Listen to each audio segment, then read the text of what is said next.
রাধে রাধে।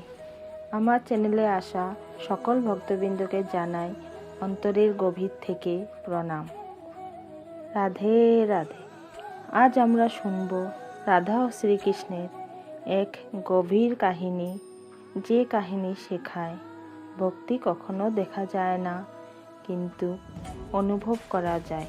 চলুন মনকে শান্ত করে প্রবেশ করি বৃন্দাবনের পবিত্র স্মৃতির ভেতরে।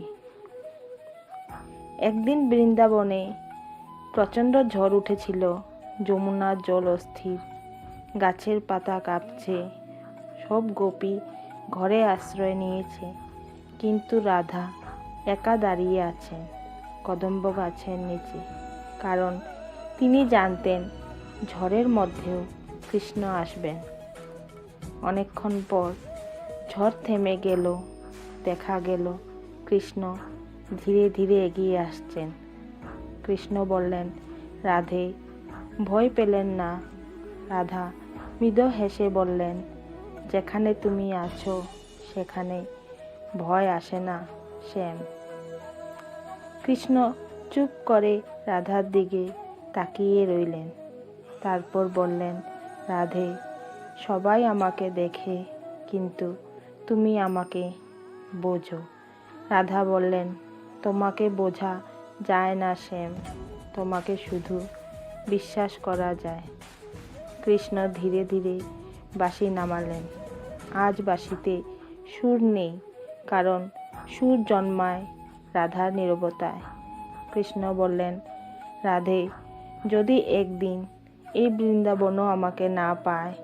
রাধা শান্ত স্বরে বললেন, যেখানে ভক্তি আছে সেখানে বৃন্দাবন নিজেই জন্ম নেয়। তিনি আরও বললেন, তুমি বাইরে থাকো বা না থাকো, আমার ভিতরে তুমি চিরকাল আছো।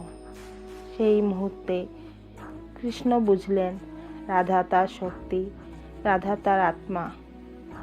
সেই দিন বৃন্দাবন শিখেছিল ভগবানকে ধরে রাখা যায় না, ভগবানকে অনুভব করতে হয়। রাধা ও কৃষ্ণের প্রেম তাই আজও অমর, কারণ সেখানে ছিল না কোনো দাবি, ছিল শুধু নিঃস্বার্থ ভক্তি। ভক্তবৃন্দ, আপনিও যদি হৃদয়ে বিশ্বাস রাখেন, তবে কৃষ্ণ আপনার জীবনেও নীরবে লীলা করবেন। এই ভক্তিময় কাহিনী যদি আপনার মনে শান্তি আনে, তাহলে ভিডিওটি লাইক এবং শেয়ার করুন এবং কমেন্টে লিখুন রাধে রাধে। আরও এমন ভক্তিমূল্য কাহিনী পেতে আমার চ্যানেলটি সাবস্ক্রাইব করুন। রাধে রাধে।